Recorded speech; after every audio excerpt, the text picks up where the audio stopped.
friends, welcome to Madras Samayal. இன்னைக்கு நம்ம Madras Samayalல chicken tikka எப்படி பண்றதுன்னு பார்க்கலாம். இது வந்து ரொம்ப ஈஸியான சிம்பிளான ரெசிபி. யாராச்சும் கெஸ்ட் இல்லனா फ्रेंड्स வீட்டுக்கு வராங்கன்னா இந்த மாதிரி நம்ம செஞ்சு வச்சோம்னா நல்ல வித்தியாசமா ரொம்ப நல்ல டேஸ்டா இருக்கும்.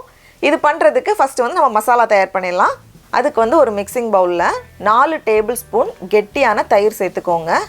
கூடவே 1/4 டீஸ்பூன் போல மஞ்சள் தூள், 1 டீஸ்பூன் கரம் மசாலா, 1 டீஸ்பூன் சீரகத்தூள், 1 டேபிள்ஸ்பூன் மிளகாய் தூள், கூடவே 1 டேபிள்ஸ்பூன் இஞ்சி பூண்டு விழுது, கடைசியா பாதி எலுமிச்சப்பழத்தோட சாறு எல்லாத்தையும் சேர்த்துட்டு நல்லா கலந்துக்கோங்க. அடுத்தது இதில் வந்து நம்ம சிக்கன் சேர்க்கலாம். நான் இன்னைக்கு வந்து 1/2 கிலோ எலும்பில்லாத சிக்கன் துண்டுகள் எடுத்திருக்கேன். அதை இந்த மாதிரி கியூபாக கட் பண்ணி வச்சுருக்கேன். அதை உள்ளே சேர்த்துக்கலாம். கூடவே நடுவில் சொருகி வைக்கிறதுக்காக கொஞ்சம் குடை மிளகாவும் வெங்காயமும் எடுத்திருக்கேன். ரெட் குடை மிளகாய் அதை வந்து இந்த மாதிரி கியூபாக கட் பண்ணி வச்சுக்கோங்க. கூடவே பச்சை கலர் குடை மிளகாய், அதே மாதிரி வெங்காயத்தையும் இந்த மாதிரி வெட்டி வச்சுருக்கேன். ஒரு வெங்காயம் எல்லாத்தையும் சேர்த்துட்டு கூடவே தேவையான அளவு உப்பு, கடைசியாக கொஞ்சமாக மிளகு எல்லாத்தையும் சேர்த்துட்டு நல்லா கலந்துட வேண்டியது தான். அவ்வளோதான். இதை வந்து மினிமம் ஒரு அரை மணி நேரத்துலேருந்து 1 மணி நேரம் போல் ஊற வச்சுக்கோங்க. உங்களுக்கு வந்து நல்ல ரிசல்ட் வேணும் அப்படின்னா முன்னாடி நாள் நைட்டே செஞ்சு ஃப்ரிட்ஜில் ஊற வச்சுக்கோங்க. அடுத்த நாள் இதை பண்ணால் ரொம்ப நல்லாயிருக்கும். அந்த மசாலாலாம் சிக்கன் கூட நல்லா இறங்கும். இப்போ இதை வந்து நம்ம ஊற வச்சிடலாம். இருக்கட்டும். இப்போ பாருங்கள், சிக்கன் நல்லா ஊறி இருக்கு. இப்போ இதை வந்து நம்ம ஸ்கியூவருக்குள்ளே சொருகி வச்சிடலாம். நான் இன்றைக்கி வந்து இரும்பு எடுத்திருக்கேன். அப்படி இல்லைன்னா உடன் ஸ்கியூவர் இருக்கும்ல, அது எடுத்துக்கலாம். ஒன்று ஒன்றா சொருகி வச்சிடலாம்.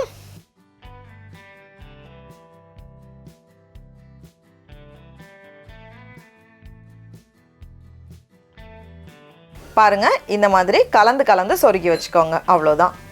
இதில் நம்ம முக்கியமாக கவனிக்க வேண்டிய விஷயம், சிக்கன் பீஸை விட காயை வந்து பெருசாக கட் பண்ணாதீங்க. அதே சைஸில் கட் பண்ணிக்கோங்க. இல்லைனா அதை விட கொஞ்சம் சின்னதாக இருந்தாலும் பரவாயில்ல. ஏன்னா கொஞ்சம் பெருசாக இருந்துச்சுன்னா நம்ம தவால போடுறப்போ காய் தான் அந்த தவால படும், சிக்கன் பீஸ் படாது. அதனால அதை விட கொஞ்சம் சின்னதாக கட் பண்ணிக்கோங்க. இல்லைனா அதே சைஸில் கட் பண்ணிக்கோங்க. இந்த ஓரத்தை தொடச்சி வச்சுக்கோங்க. ஏன்னா வெந்ததுக்கப்புறமா இந்த பக்கமாக தான் நம்ம எடுப்போம். அவ்வளோதான். எல்லாத்தையுமே அழகாக சொருகி வச்சாச்சு. இப்போ இதை வந்து நம்ம பேனில் போட்டு எடுத்துடலாம். உங்ககிட்ட கிரில் பேன் இருந்துச்சுன்னா அதை நம்ம பயன்படுத்திக்கலாம். நான் இன்றைக்கி வந்து தோசை தவால தான் போட போகிறேன்.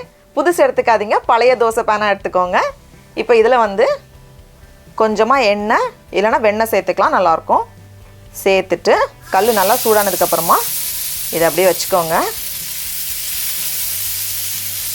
தவால வச்சுட்டு இதை வந்து நம்ம திருப்பி போட்டு வேக வைக்கணும். அப்போ தான் எல்லா பக்கமும் சமமாக வேகும். எல்லா பக்கமும் அந்த கோல்டன் ப்ரௌன் ஆகிறது வரைக்கும் இதை வந்து நம்ம வேக வைக்கணும்.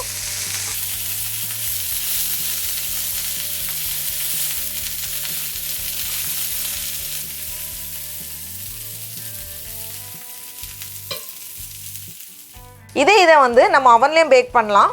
அவனை வந்து 450 டிகிரி ஃபாரன்ஹீட்க்கு ப்ரீ ஹீட் பண்ணிக்கோங்க. அதுக்கப்புறமா உள்ளே வச்சுட்டு ஒரு 10 நிமிஷம் பேக் ஆகட்டும்.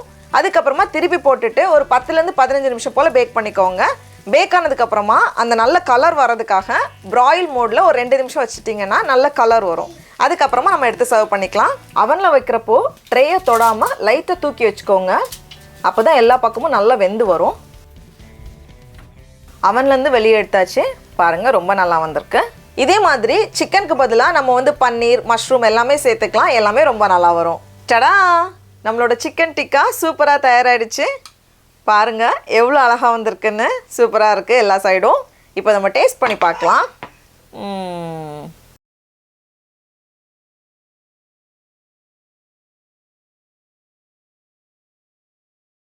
சிக்கன் ரொம்ப நல்லா வெந்து ரொம்ப நல்லாயிருக்கு. மசாலாலாம் உள்ளே நல்லா இறங்கியிருக்கு. நீங்களும் கண்டிப்பாக இந்த ரெசிபியை வீட்டில் செஞ்சு பாருங்கள். உங்களுக்கு இந்த வீடியோ பிடிச்சிருந்துச்சுன்னா மெட்ராஸ் சமையலுக்கு சப்ஸ்கிரைப் பண்ணுங்கள். நாவின் சுவையரும்புகள் மலரட்டும்.